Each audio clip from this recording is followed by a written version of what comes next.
Here's how you can earn money and be successful without burning out. The thing with these techniques is that they're not obvious. It's not something that a lot of people would consciously do, but oh, the impact that they make. Balancing an online side hustle with your professional and personal life requires intentional effort and a commitment to maintaining habits. These strategies aim to help create harmony between your work and your personal pursuits and ultimately help you earn more money faster and healthier. I really like it the way Jana Kingsford puts it. Balance is not something you find, it's something you create.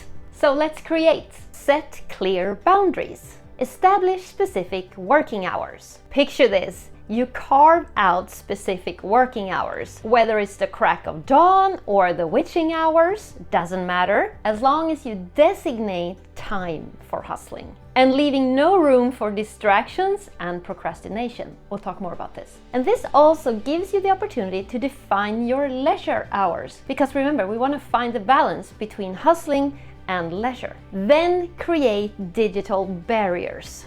And what is that?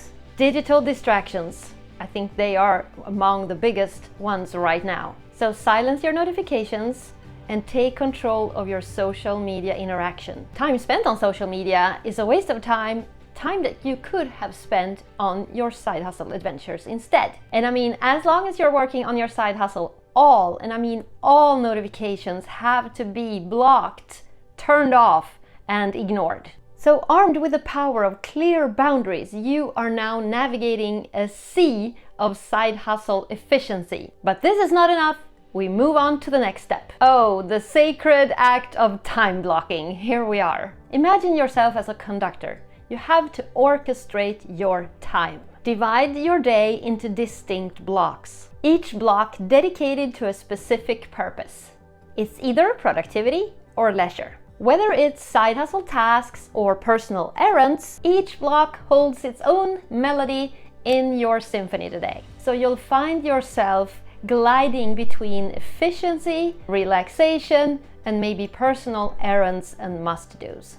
This is your way as a conductor to create harmony in life. But remember also to maintain your tempo. Once you have divided your day into the blocks, you need to use discipline and focus and resist distractions and temptations. So it's about honoring the boundaries of each block.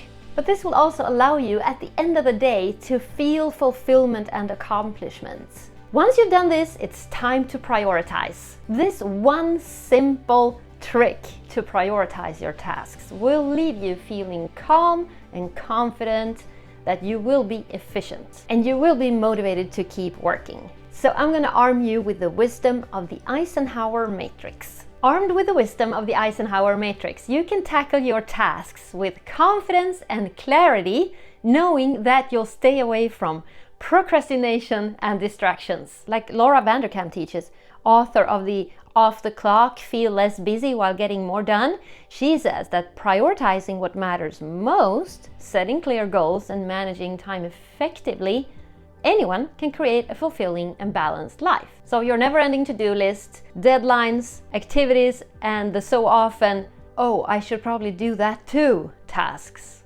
right? And I think we're on to one of life's biggest challenges here.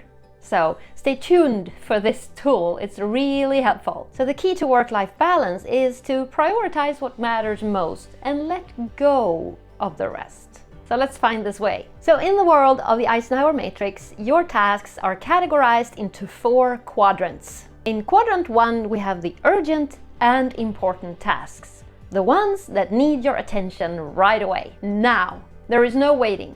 They demand your immediate attention. Some people even call this one feed the baby. These are tasks that you cannot plan to do later. But if you haven't planned good enough or well enough, more tasks will end up in this quadrant 1. More tasks will become urgent and important at the same time.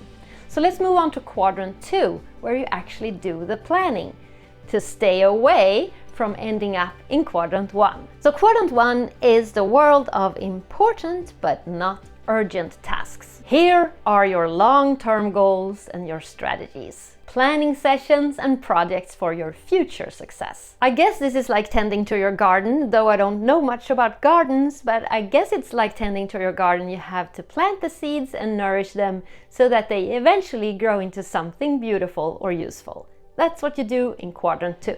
Let's venture into quadrant 3. This is the land of urgent but not important tasks. Email notifications and the siren calls of social media end up here. Though they seem urgent, they are but just fleeting pleasures or things you think are necessary. And they're diverting you from your true priorities. So in order not to fall prey to these tasks, sit down and figure out what you can delegate. We'll talk more about that in a little bit. And lastly, we arrive in quadrant 4. This is the realm of not urgent and not important. This is where you tend to procrastinate, Netflix binging, when you should be able to work instead, cat video marathons, when you could be drawing up a strategy for next year's side hustle tasks. Beware, because this is really where unproductivity lurks. So this is the quadrant. You should now take your to-do list and map all of your tasks into the 4 quadrants. And the tasks that end up in quadrant 3, where you're supposed to delegate, is what we're going to talk about next. Like Tim Ferriss, author of the 4-Hour Workweek, who teaches strategies for escaping the 9-to-5 grind, outsourcing tasks and living life on your own terms, you are now ready for the next step. So if possible, delegate or outsource tasks. This is to free up time for your productive work, your hobbies, your leisure, and your relaxation time. Delegation is a powerful tool for achieving work-life balance. And here's how you can do it. First, identify all the tasks that end up in quadrant 3. Perhaps it's administration, editing videos, managing your social media accounts. Whatever the tasks are, see if you can find freelancers or other assistants to help you out. You don't have to employ people at this point. You can use freelancers, or you can use this free tool ChatGPT to be your virtual assistant, which I am teaching in this video, so check that out after this one. Now this is a life-changing tactic coming up next. Practice mindfulness. Incorporate mindfulness in your daily activities to manage stress and maintain mental clarity. With each mindful breath, feel yourself anchored in the present moment, free from the burdens of the past and worries of the future. So in the whirlwind of chaos each day, try to carve out these moments of stillness. Let mindfulness be like a beacon of inner peace for you. It could be a brief walk in nature, a mindfulness or meditation session, or even just a cup of tea. I use Headspace all the time. It's this super nice app where you have a chance of doing 3 to 20-minute meditation sessions. Easy, accessible. So this is about work-life balance. And balancing a side hustle with professional obligations, family, house, etc. is really hard. And these tactics are here to help you create harmony. But wait, there is more. Watch this video to take your next step on your side hustle journey, and I'll see you in that one.